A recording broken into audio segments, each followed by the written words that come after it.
কি গো, আশেপাশে সবাই তো কোরবানির জন্য গরু খাসি সব কিনে ফেললো। আমাদের গরু কবে কিনবে গো? আরে কিনবো গো কিনবো, ঈদের তো এখনো বেশ কয়েকদিন বাকি। কি বলো তুমি? তুমি কি ঈদের আগের দিন সন্ধ্যায় কিনবে নাকি? হ্যাঁ, আর এত আগে গরু কিনে রাখতেও তো ঝামেলা। ঘাস খাওয়াও, গোবর পরিষ্কার করো, তার উপর আবার গরু চুরি হবার টেনশন। ধুর, এই বুদ্ধি নিয়ে চলো নাকি তুমি? আরে ঈদের আগের দিন গরু কিনলে সবাইকে দেখাবো কিভাবে? আমরা একা এত বড় একটি গরু কিনে চুপি চুপি কোরবানি করলে কোনো মজা আছে নাকি গো? আমাদের গরু দেখে যখন আশেপাশের সবাই হিংসায় জ্বলে পড়ে ছারখার হয়ে যাবে, তখনই তো আমাদের আসল মজা হবে।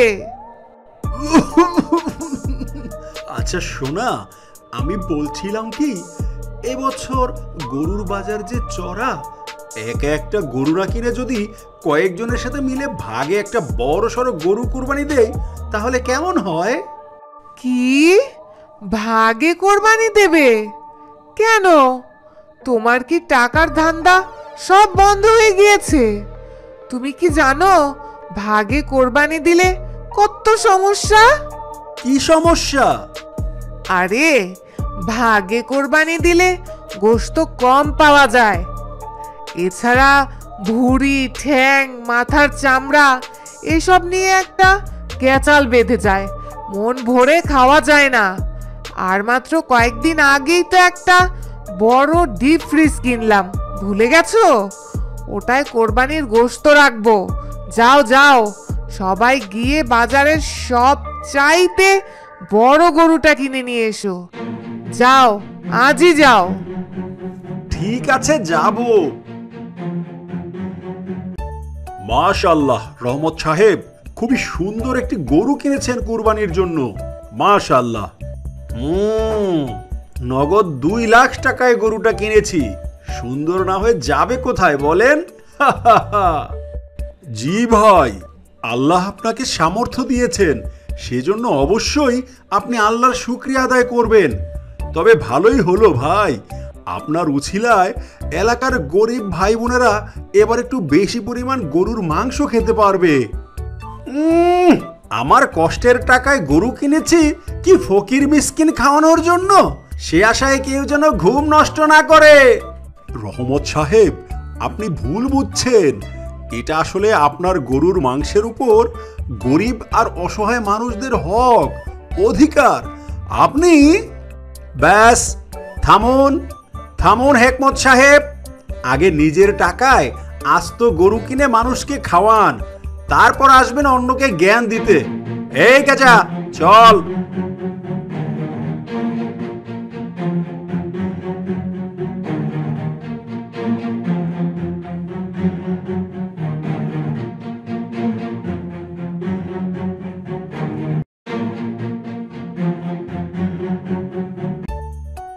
এই ভাবি, আপনারা গরু কিনে ফেলেছেন?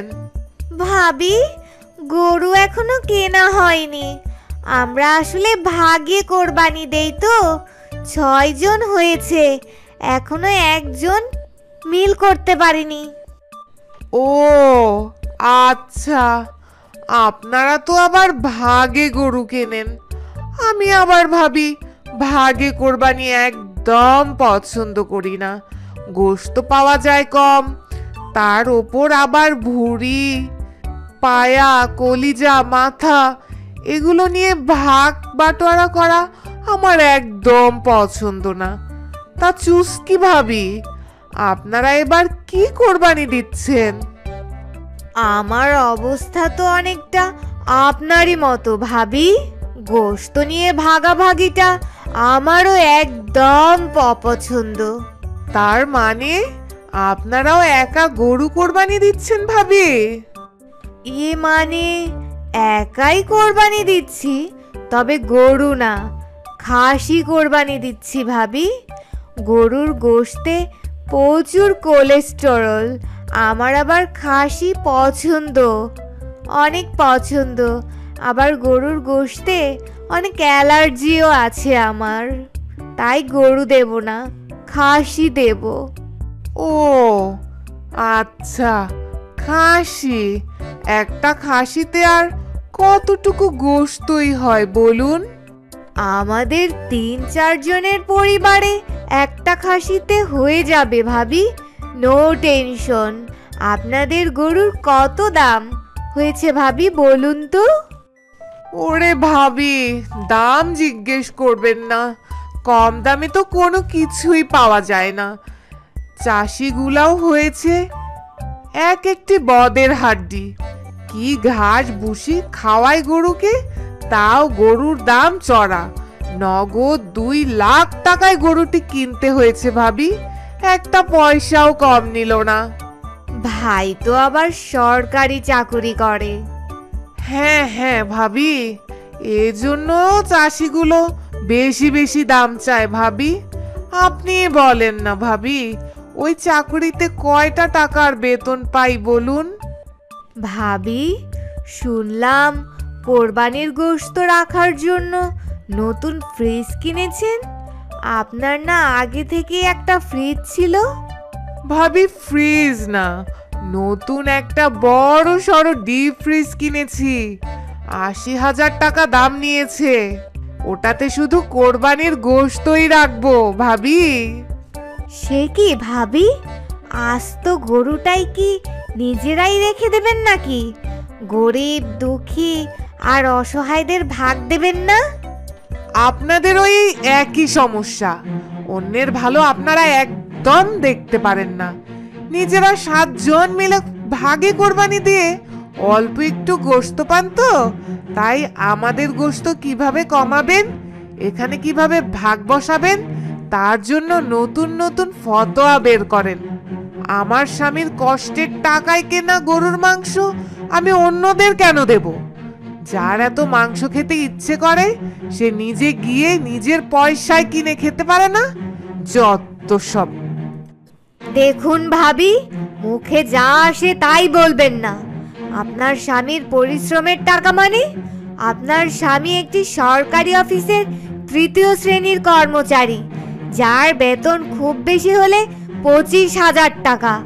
অথচ আপনারা এই বাসার ভাড়াই দেন 22,000 টাকা। বাচ্চাদের টিউশন খরচ দিয়ে তো আপনাদের হাতে আর কোনো টাকাই থাকার কথা না। তাহলে সারা মাসের খাবার খরচ আর এই যে ফুটানি করেন, তার জন্য টাকা পান কোথায়? চুপ করুন। কেন চুপ করব? আমি কি ভুল কিছু বলেছি? ওনার স্বামী 2 লাখ টাকা দিয়ে গরু কিনেছে, 80,000 টাকার ডিপ ফ্রিজ কিনেছে, এছাড়া সংসার ও শপিং খরচ মিলিয়ে আরো 50,000 টাকা খরচ করেছে। অথচ বেতন বোনাস মিলিয়ে ওনার স্বামী পেয়েছে মোট 50-60,000 টাকা। তাহলে বাদ বাকি টাকা প্রায় 3 লক্ষ টাকা ওনার স্বামী পেল কোথায়?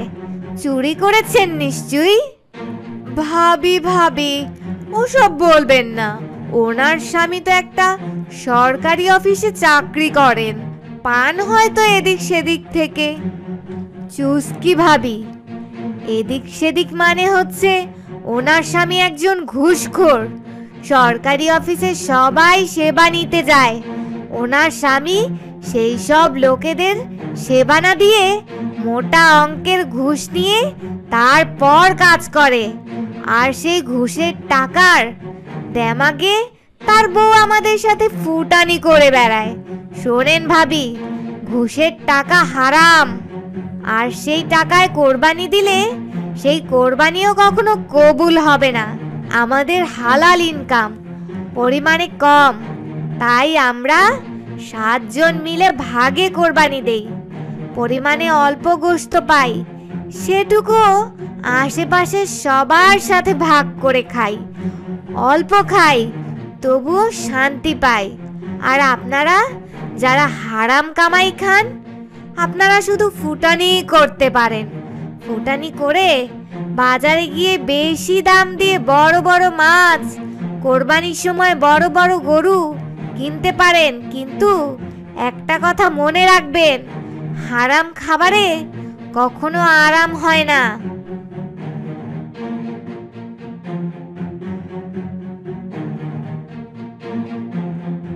আমি তাহলে এখন আসি ভাবি।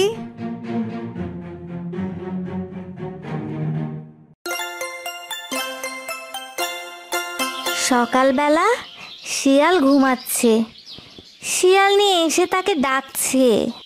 দেখেছো, নবাব সাহেব এখনো পড়ে পড়ে ঘুমাচ্ছেন। বেলা যে কতখানি হলো সে খেয়াল কি আছে? বাজারে যেতে হবে না? বাজার আনতে হবে না? আমার হয়েছে যত জ্বালা। কে কে? ও তুমি? এই সকাল সকাল কি শুরু করেছো এসব? একটু শান্তিতে ঘুমাতেও দেবে না? আমি কি আর স্বাদে চেঁচামেচি করি? সকাল গড়িয়ে দুপুর হতে চললো, বাজার না আনলে রান্না করব কি?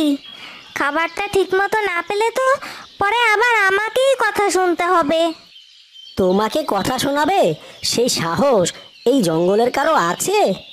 বাজার থেকে কি কি আনবো বলো। রং দেখলে একেবারে গায়ে আগুন জ্বলে যায়।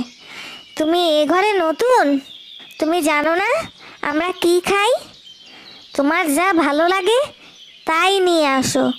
যাও, আল্লাহর হস্তে একটু তাড়াতাড়ি করো।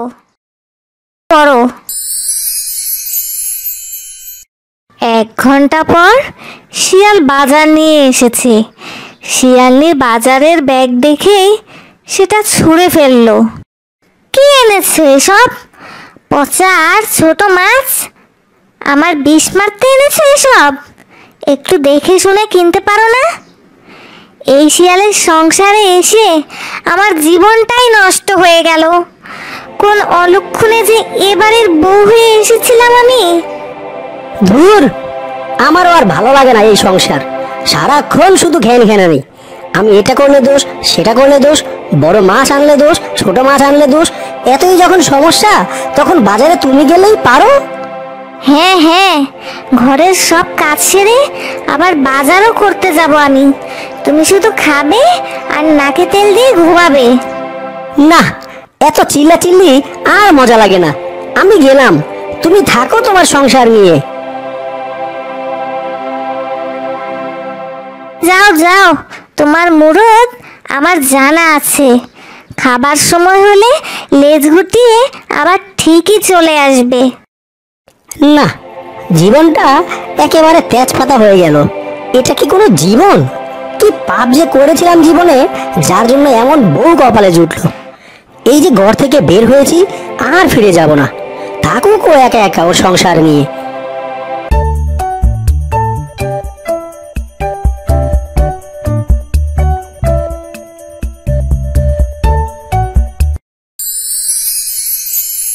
দুপুর হয়ে গেল। শিয়ালনি রান্নাবান্না শেষ করে 2 প্লেটে খাবার সাজিয়ে শিয়ালের জন্য অপেক্ষা করছে। আমার হয়েছে যত জ্বালা। সারাদিন খাটুনি করে রান্না করে এখন খাবার নিয়ে ওনার জন্য বসে থাকতে হবে। কোন চুলোয় গিয়ে যে পড়ে আছে কে জানে। আর অল্প একটু দেখব, যদি এর মধ্যে না আসে তাহলে একাই খেয়ে ফেলবো। আরও বেশ কিছুক্ষণ পর শিয়াল এখনো এলো না। শিয়ালনি রাগে গড় গড় করতে লাগলো। কাণ্ডটা দেখেছো? সেই সকালে বেরিয়েছে, দুপুর গড়িয়ে বিকেল হয়ে গেল। আমি না খেয়ে বসে আছি, আর সে কোথায় গিয়ে আড্ডা মারছে কে জানে। আজ আসুক, 3 বেলা না খাইয়ে রাখবো। আচ্ছা, শিয়াল তো কখনো এতক্ষণ বাইরে থাকে না, তাহলে এখনো এলো না কেন? আবার কোনো ঝামেলায় পড়েনি তো? না, আমি মনে হয় একটু বেশি বকাবকি করে ফেলেছি। আসলে আমিও যেন কেমন অল্পতেই রেগে যাই। আমার শিয়ালটা আমার সব কথা শুনে মুখ বুজে সহ্য করে নেয়। আসলে আমারই অন্যায়। আর কখনোই ওর সাথে খারাপ ব্যবহার করব না। যাই, গিয়ে দেখি সারাদিন না খেয়ে খেয়ে কোথায় গিয়ে বসে আছে। আর শিয়ালনি দুশ্চিন্তায় পড়ে গেল। শিয়ালের জন্য তার খুব মন খারাপ হতে লাগলো। তাই সে শিয়ালকে খুঁজতে বের হলো। শিয়ালকে খুঁজতে শিয়ালনি জঙ্গলে বের হয়ে গেল। অনেকক্ষণ হাঁটার পর একটা জায়গায় এসে দেখে একটি গাছের গোড়ায় শিয়াল মাটিতে শুয়ে আছে। ও, আমাকে সারাদিন না খাইয়ে রেখে, চিন্তায় রেখে উনি এখানে এসে প্রকৃতির মাঝে শান্তির ঘুম ঘুমাচ্ছেন। ওঠো, ওঠো বলছি। কি ব্যাপার, তুমি এখানে এসেছো কেন? ঘরে শান্তি নেই, এখন বাইরে এসো অশান্তি করবে নাকি? মন খারাপ, খুব মন খারাপ, আমার উপর অনেক রাগ। আচ্ছা সরি, এবার বাসায় চলো। না, আমি বাসায় যাব না। তোমার বাসায় তুমি যাও, আমি যাব না। আচ্ছা হয়েছে তো, সরি বলছি, আর তোমার সাথে অকারণে চেঁচাবো না। এবার চলো তো, সারাদিন ধরে তোমার জন্য না খেয়ে আছি। আমার জন্য তুমি না খেয়ে থাকবে কেন? তোমার ঘর, তোমার খাবার, তুমি খাবে না কেন? না খেয়ে তো থাকবো আমি, এই যেমন সারাদিন না খেয়ে আছি। তাই তো বলছি, সব রাগ ঝেড়ে ফেলে এবার চলো তাড়াতাড়ি বাসায় যাই, দুজন একসাথে বসে খাবো। আর আমি তোমাকে কথা দিচ্ছি, এখন থেকে আর তোমার সাথে খারাপ ব্যবহার করব না, প্রমিস। সত্যি বলছো? হ্যাঁ বাবা, সত্যি বলছি, সত্যি সত্যি সত্যি। এবার তাড়াতাড়ি বাসায় চলো তো। আচ্ছা চলো। শিয়াল আর শিয়ালনি হাত ধরে বাসার দিকে চলে যেতে লাগলো। কিছু দূর যাওয়ার পর দেখলো একটি সুন্দরী শিয়াল কন্যা ব্যাগ নিয়ে দাঁড়িয়ে আছে। শিয়াল শিয়ালনি তার কাছাকাছি যেতেই সে জিজ্ঞেস করলো, এক্সকিউজ মি। জি বলুন। আমি মধুপুর জঙ্গলের মোড়ল সাহেবের বাড়ি যাব, কিন্তু রাস্তা ভুলে গেছি। আপনি কি বলতে পারেন আমি কোন দিকে যাব? ও, আপনি মোড়ল শিয়ালের বাড়িতে যাবেন? আপনার জন্য সহজ হবে। আপনি সোজা এই রাস্তায় গিয়ে সামনে একটা 3 রাস্তার মোড় পাবেন। সেখান থেকে ডান দিকের রাস্তা ধরে 10 মিনিট হাঁটলেই যে বড় গুহাটা পাবেন, সেটাই মোড়ল শিয়ালের বাড়ি। আপনি এই দিক দিয়েই চলে যান, একদম সহজ, কোনো সমস্যা হবে না। ওহ, আপনাকে অনেক ধন্যবাদ। আমি তাহলে যাই এখন। জি, সাবধানে যাবেন। এই, তোমার কি হলো? দাঁড়াও, আরে দাঁড়াও, আমিও যাবো তো। তোমার আসতে হবে না, তুমি ওখানেই থাকো। আরে ও বেচারি তো একা একা চিনবে না, তুমি গিয়ে তাকে এগিয়ে দিয়ে এসো, আমি একাই যেতে পারবো।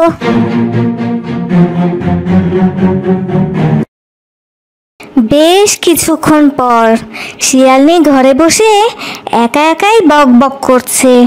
এমন সময় শিয়ালশি শিয়াল কন্যা সহ ঘরে প্রবেশ করলো।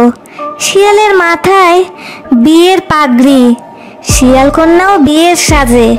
দেখে শিয়ালনির মাথায় বাজ পড়লো মনে হয়। এসো এসো, এটাই আমার ঘর।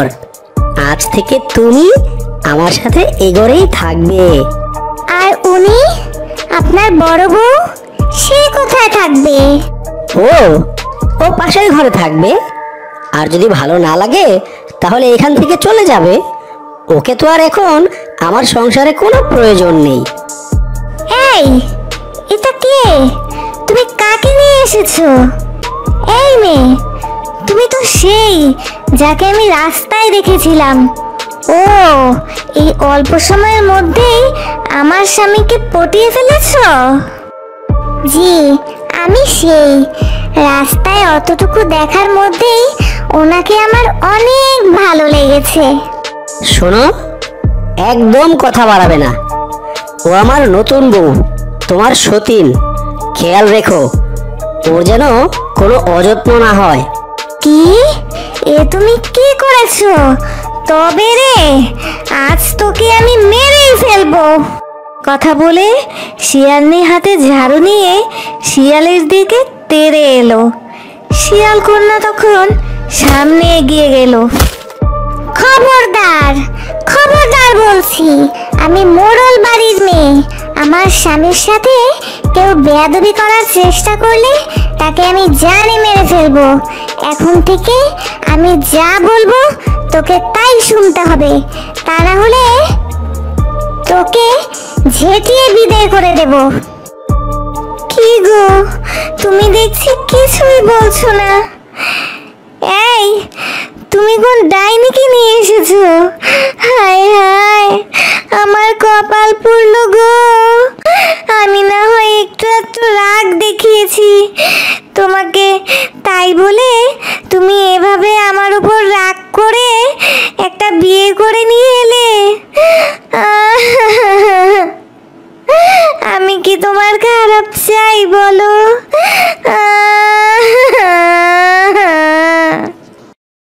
এখন আর কান্নাকাটি করে কোনো লাভ নেই, তুমি এখান থেকে যাও।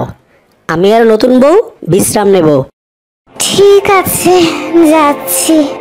কি হলো, এখন মাথা নিচু কেন? গলার স্বর নিচু কেন? জোরে কথা বলো, ধমক দাও আমাকে। কি করব, অনেক দেরিতে হলেও বুঝতে পারলাম যে শাসন করে স্বামীকে ধরে রাখা যায় না, ভালোবাসা দিয়ে তাকে ধরে রাখতে হয়। আমার অতিরিক্ত শাসনের কারণেই আজ আমি আমার স্বামীকে হারালাম। তবে আমি তোমাকে ছেড়ে যাব না। আমার খুব কষ্ট হবে এখান থেকে তোমাদের দুজনকে একসাথে দেখতে, তবু আমি থাকবো। আর এতদিন তোমার প্রতি যে অবহেলা করেছি সেটা যত্ন দিয়ে পূরণ করব। তোমরা বিশ্রাম নাও, তোমরা বিশ্রাম নাও। শিয়ালনি সেখান থেকে চলে যেতে চাইলে শিয়াল কন্যা তাকে থামালো। দাঁড়াও আপা, স্বামীর যত্ন করতে চাইলে, ভালোবাসতে চাইলে স্বামীর পাশে থেকেই করো। এখান থেকে যাওয়ার কি দরকার?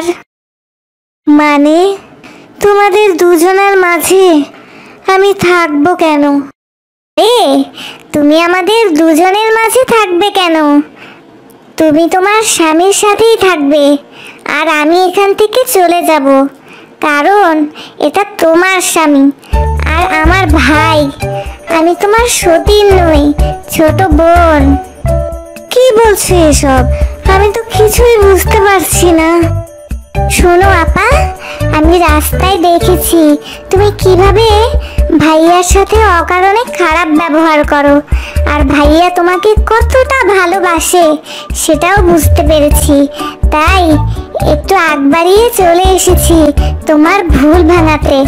আমরা দুজন মিলে তোমার সাথে এতক্ষণ নাটক করেছি, তবে আমি খুব খুশি যে আমি খুব তাড়াতাড়ি তোমার ভুল ভাঙতে পেরেছি।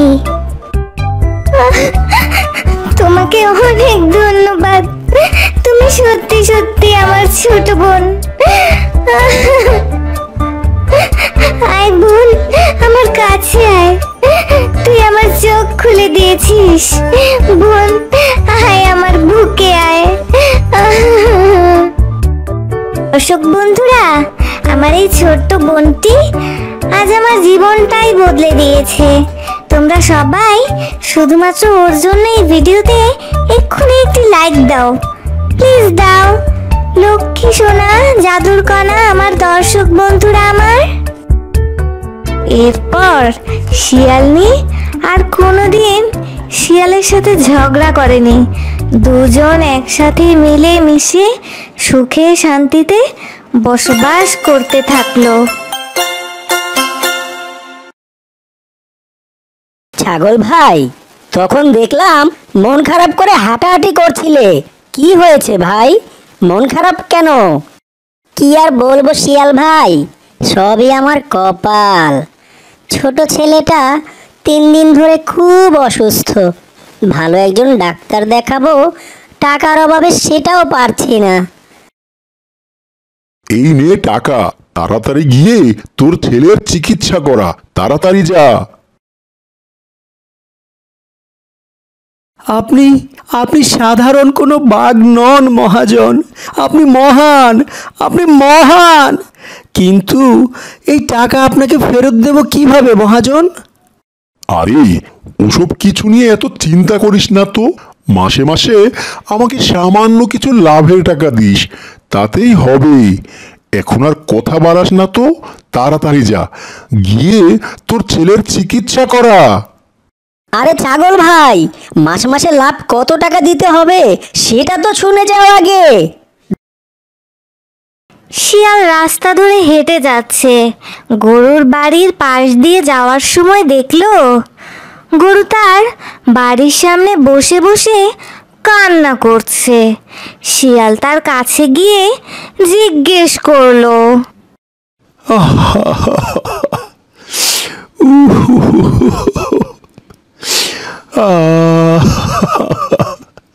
কি হবে? এ আমার কি হয়ে গেল?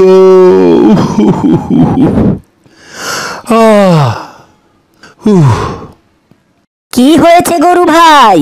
বাড়ির সামনে বসে কান্না করছো কেন?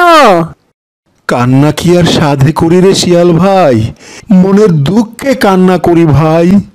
কি এক বিপদে যে পড়েছি আমি তোমাকে বলে বোঝাতে পারবো না।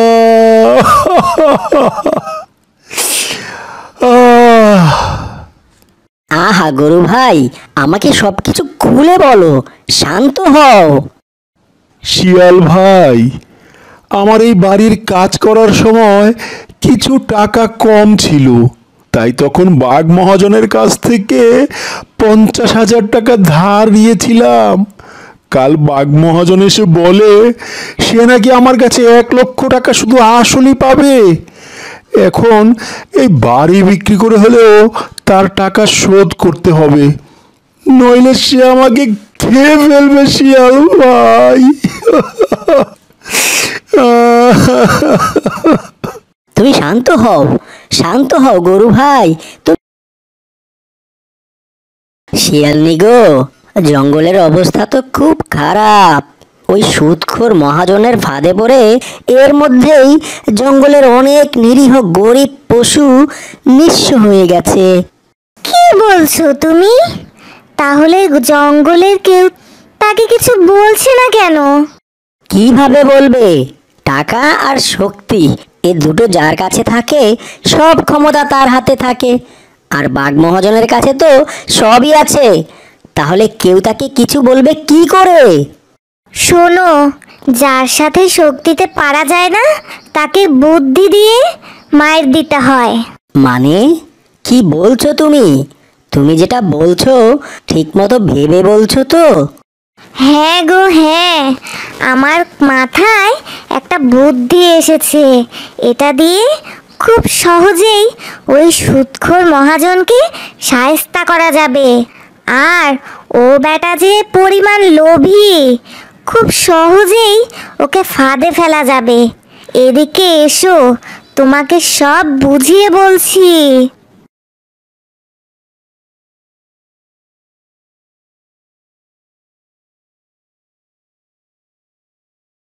কয়েকদিন পর বাঘ মহাজন তার গদিতে বসে আছে, তার সামনে গরু দাঁড়িয়ে আছে। এমন সময় তার ঘরের দরজার সামনে দিয়ে শিয়াল হাতে একটি মুখ বন্ধ ব্যাগ নিয়ে হেঁটে যাচ্ছে। বাঘ দেখে শিয়ালকে ডাক দিল, আরে এটা শিয়াল না, হাতে ব্যাগ, এটা নিয়ে কোথায় যায়?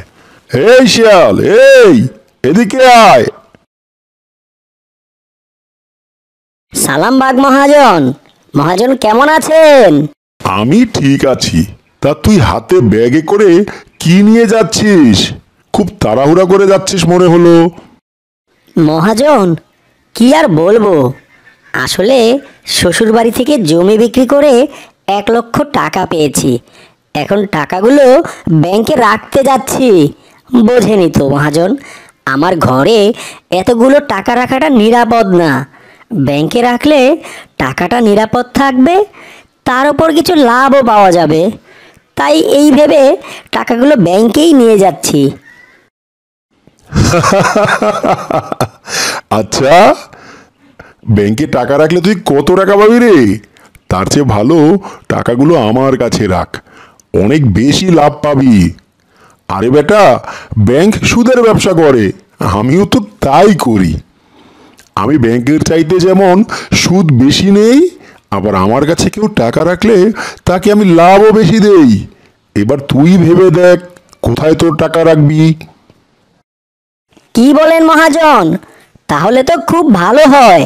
আপনার কাছে থাকলে তো টাকাটা আমার হাতের কাছেই থাকলো। তবে মহাজন, আমি বেশি লাভ চাই না, আমি সুদ খেতে চাই না। আমার টাকাটা নিরাপদ থাকলেই হবে। আবার আমি চাওয়া মাত্র টাকাটা ফেরত পেলেই হবে। এই ব্যাপারে তুই 100% নিশ্চিত থাকতে পারিস।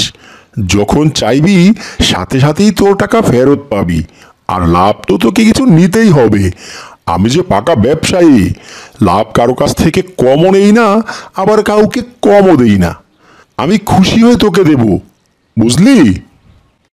আপনি এত করে যখন বলছেন, আমার এই 1 লাখ টাকার জন্য আপনি আমাকে 30 দিন লাভ দেবেন। প্রথম দিন আমি আপনার কাছ থেকে 1 লাখে মাত্র 1 টাকা নেব, তারপর দিন 2 টাকা। এভাবে প্রতিদিন আপনি আমাকে আগের দিনের 2 গুণ টাকা দেবেন। মানে আজ 1 টাকা দিলে কাল দেবেন 2 টাকা, তারপর দিন 2 দুগুণে 4 টাকা, তারপর দিন 4 দুগুণে 8 টাকা। ঠিক আছে? দিন পর শিয়াল আর গরু বাঘ মহাজনের কাছে এলো। কিরে শিয়াল, চলে এসেছিস? আজ দেখছি গরুকে একেবারে সাথে নিয়ে এসেছিস। তা আজ কত টাকা দিতে হবে তোকে? মহাজন, আজ কিন্তু আপনি আমাকে 20 দিনের লাভের টাকা দেবেন। সেই হিসেব করলে হয় 5,24,288 টাকা। ঠিক আছে? হ্যাঁ, কি বললি? এই কি বললি আরেকবার বলতো। 5 লাখ টাকা? শিয়াল, আমার কাছে তোর কত টাকা যেন জমা রেখেছিলি? 1 লক্ষ টাকা না?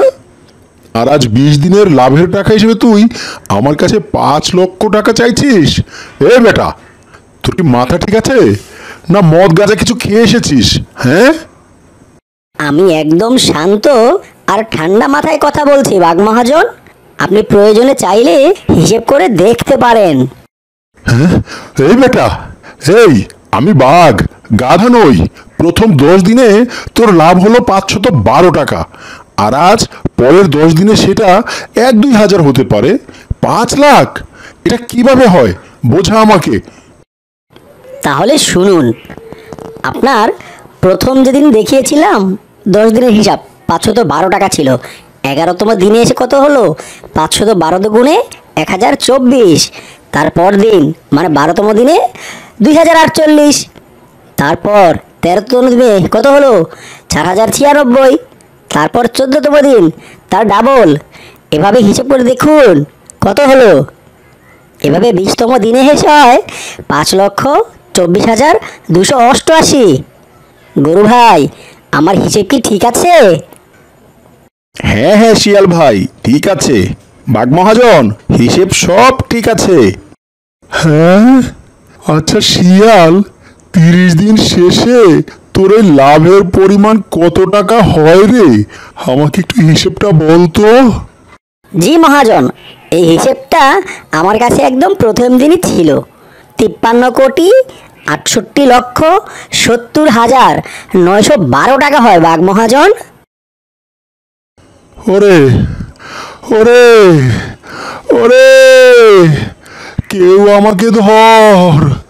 চালাক শিয়াল আমাকে ওর বুদ্ধির পেঁচে ফেলেছে রে। ও বাবা, ও মা, আমি তো শেষ, আমাকে বাঁচাও। শিয়াল তো আমাকে রাস্তার ফকির বানিয়ে দিল রে। ঠিক আছে, তোমাকে মাফ করতে পারি, তবে এক শর্তে। একেবারে সব মাফ করে দেব, মানবে আমার শর্ত? কি বলিস? সব মাফ করে দিবি? কি শর্ত? বল বল, আমি তোর সব শর্তে রাজি। তাহলে শোনো, তুমি এই জঙ্গলে সুদের ব্যবসা বন্ধ করবে, আর যাকে যত টাকা সুদে দিয়েছো সবার সুদ মাফ করে দেবে। রাজি? একটু কঠিন, তবে আমি রাজি। যা, সবার সুদ মাফ করে দিলাম, আর আমিও আজ থেকে তওবা করলাম। আমি আর কখনো সুদের ব্যবসা করব না রে ভাই। আমি আজ থেকে ভালো হয়ে গেলাম। শিয়ালের বুদ্ধির ফাঁদে পড়ে বাঘ মহাজন ভালো হয়ে গেল। ভালো হয়ে গেল মানে সত্যি সত্যি সুদের ব্যবসা বাদ দিয়ে সে ভালো হয়ে গিয়েছে। এখন সে জঙ্গলের সবার উপকার করে, আর শিয়াল জঙ্গলের সবার চোখের মণি, সবার হিরো হয়ে বাকি জীবন সবার সাথে সুখে শান্তিতে কাটিয়ে দিল। এক জঙ্গলে ছিল এক দুষ্টু শিয়াল। জঙ্গলের এক গুহায় সে বাস করত। সকাল থেকেই শরীরটা ভালো না লাগায় সারাদিন সে গুহায় কাটিয়ে দিল। কিন্তু বিকাল হতে না হতেই তার খুব ক্ষুধা লেগে গেল। তাই সে বলতে লাগলো,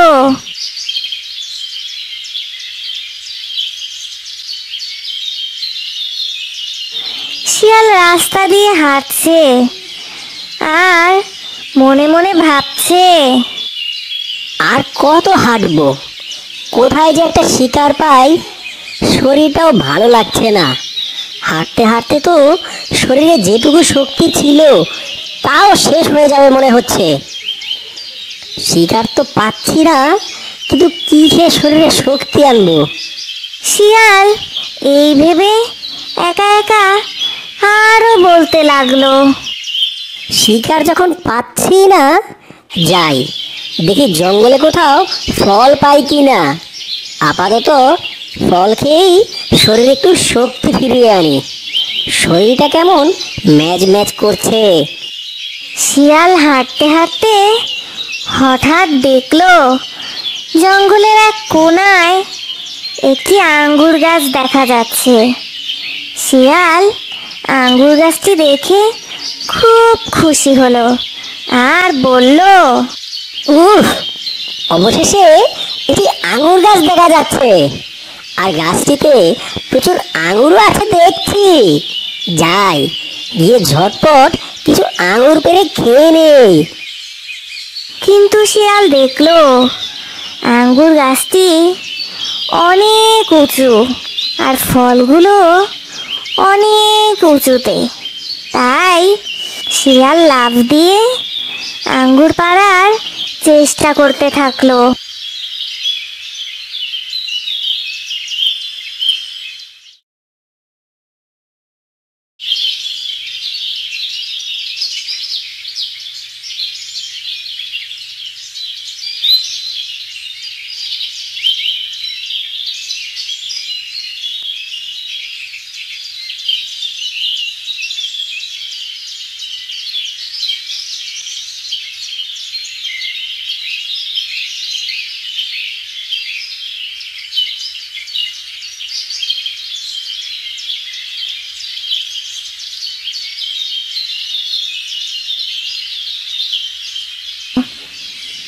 অনেকক্ষণ চেষ্টা করার পরও শিয়াল একটি আঙ্গুরও পারতে পারলো না। তাই সে বলল, ওরে বাবা, এই গাছ তো অনেক উঁচু, আর আঙুরগুলো অনেক উঁচুতে। এত উঁচুতে ফল হলে আমি পারবো কিভাবে? ও মা, ও বাবা, ধুর, আঙুর ফল কেউ কখনো খেয়েছে? আমার তো মনে হয় না।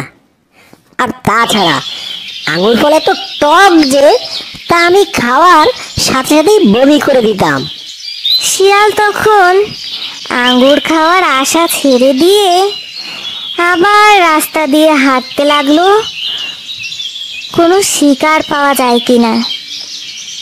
আর রাস্তা দিয়ে হাঁটতে হাঁটতে সে বলতে লাগলো, আঙুর ফল টক, আঙুর ফল টক, ও খাবার কেউ খায়? ওটা না খাওয়া যায় না মুখে দেওয়া যায়? আঙুর ফল টক, খুবই টক।